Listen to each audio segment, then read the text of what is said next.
So, Joker 2 kinda sucks, but you knew that, and if you don't, congratulations, you are the person it's mostly talking to. Since I opened this with stuff I said after reviewing the original, let's see what I had to say about the original just very quickly. Joker is a shallow movie playing at being deep, a basic movie that thinks it's complex, and not even a particularly shocking or violent or weird or transgressive enough one to be outraged about in any meaningful way. It has nothing much to say, and yet it won't shut up. Yeah, still pretty much feel that way, but part 2 is actually much worse. Should have guessed that the only way Todd Philips could become a less interesting filmmaker is for him to run out of Martin Scorsese movies to steal story and aesthetic cues from, and just make a jukebox musical instead. You got bad songs, uninteresting staging, narrative you can't even charitably call a story this time. Thank God Lady Gaga can sing, or there'd literally be nothing on screen worth looking or listening to, but that actually seems to be the point. This is an antagonistically bad movie that dislikes the fact that it exists, dislikes you for watching it, and wants to say basically, oh hey, you thought this was a Joker movie? Well, fuck you. We're mad about having to make Joker 2, so we're gonna make you watch a musical, and a bad one, because we know that the audience for this hates musicals, so fuck you, here's a musical, and we're not even gonna try. And if you think I'm kidding, watch the movie, or don't rather, but eventually watch pieces of it, and you will see just how much this exists as a go fuck yourself to its audience and the concept of existing as satisfying filmmaking in and of itself. So, despite the fact of the conceit of this entire enterprise being that this is an alternate take on the Joker, not the Joker from Batman, which is the only theoretically interesting thing about it, the only thing they can think of to do in a sequel from the Warner Brothers marketing perspective is to do a version of Harley Quinn, because good lord are there t-shirts to sell. The supposedly big deal here is that we've got Lady Gaga showing up to play a version of Harley Quinn. Margot Robbie is much too important to the Warner Brothers brand and her own brand to show up and be involved in this piece of trash.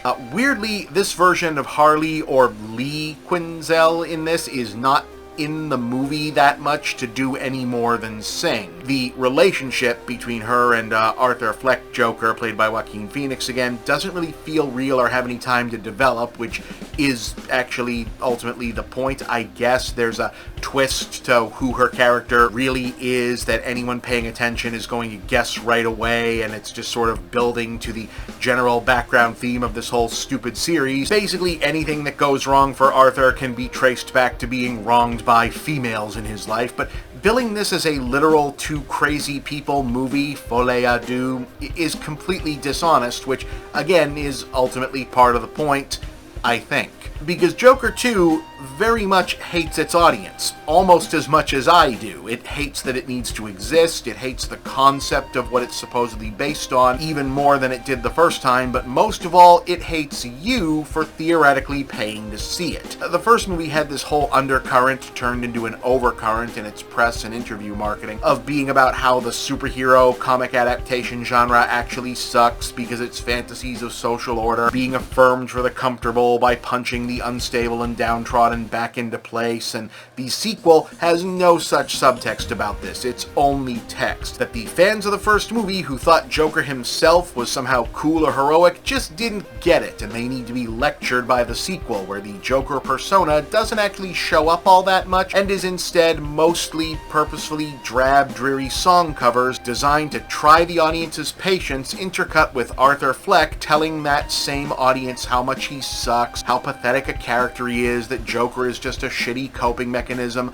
all but explicitly grabbing the camera to scream, "Don't you get it? I wasn't the good guy in part 1. What are you, stupid?" And don't get me wrong, if any director should be making a 2.5-hour apology sequel for their previous bad movie, it's Todd Philips and Joker. And I share both his disdain for how large his god-awful movie has loomed over the past 4 years of popular culture, and this genre in particular, and even his more obvious seething contempt for obsessed Joker fanboys. But FOLIE A DEUX suggests he's obnoxiously oblivious to why the original accumulated the bad fandom it did. Todd, Bubby, let me break it down for you. It's not that the bros didn't get your deep, thoughtful, important meditation on male loneliness, mental health, and class politics in Joker.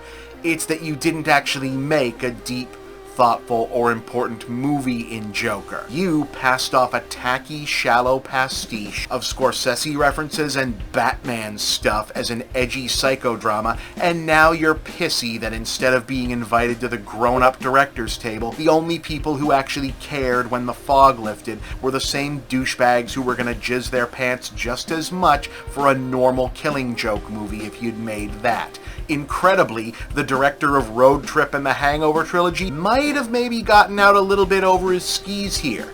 And the thing is, we should have odd, weird, more interesting versions of all of this shit. The Penguin proves that. Being a, hey, what if we take a Batman villain and just put him in Jersey, is an actual interesting show. As I said in my review of that, it's a more interesting version of Joker than Joker, and it's a more interesting, gritty Batman story than the Batman story that it's a sequel to. This is just another bad movie, and maybe the fact that it hates its audience will make its audience finally get over it. Though having been dealing with its audience for the past 4 years doesn't exactly give me much confidence in that. 2 out of 10 stars, strictly because, in spite of everything, Lady Gaga can sing. They don't really give her anything interesting to sing here, but she can do it. Yeah, this sucks, but you knew that already. I hope.